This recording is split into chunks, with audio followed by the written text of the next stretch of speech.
Hey, Michael Cotton here. I want to talk for a few minutes about the theft of creation is the title of this, but it's really about the song of the night bird.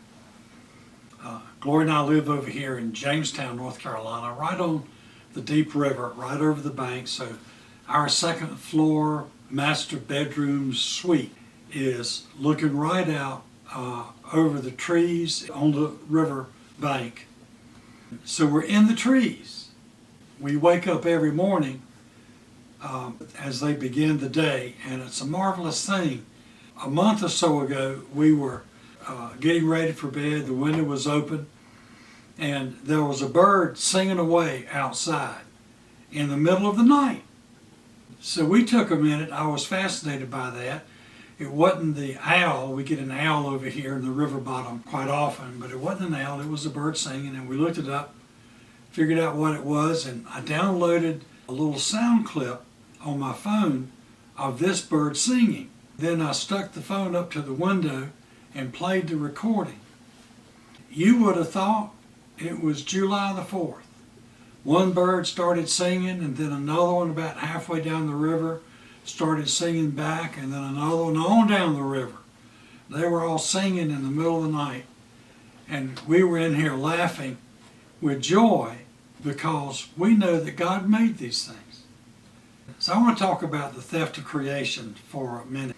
God put this world together. He's the creator. And it wasn't put together by any man, and it wasn't put together by a mysterious, unprovable scientific process. It was put together and made by God. He's the creator.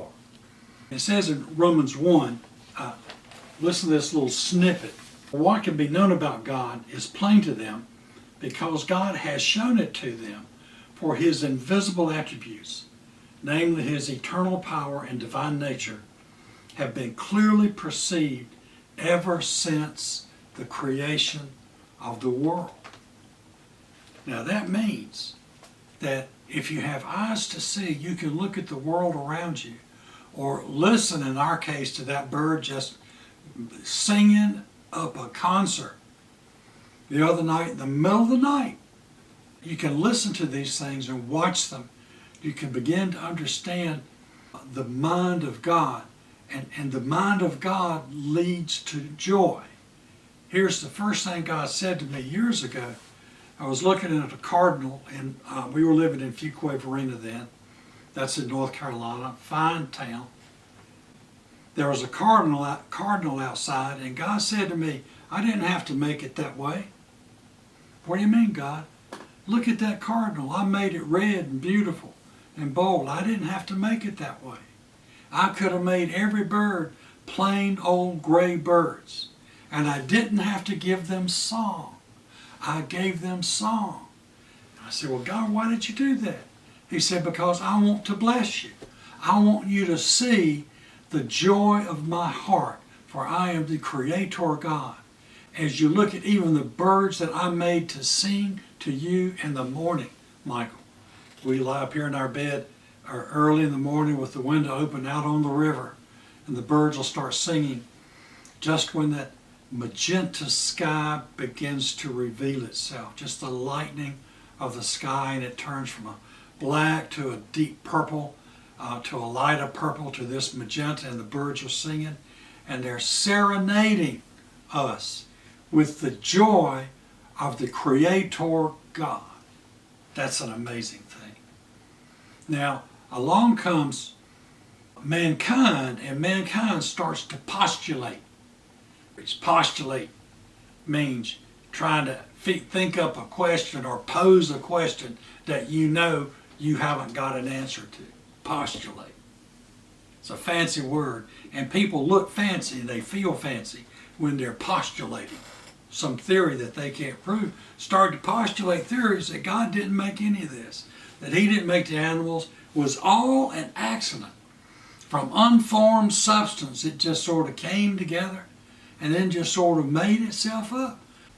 So man begins to postulate that God's not in control, that he's not the creator God, that he didn't make it all, and that What we're looking at is just the phenomena of the way it needs to be. I want to tell you something. There's the only phenomena in the beauty of birds and in the beauty of their songs is the joy of God's heart, who is the Creator God. So listen, these people, a bunch of them, some out of plan, most out of ignorance, are just trying to steal creation.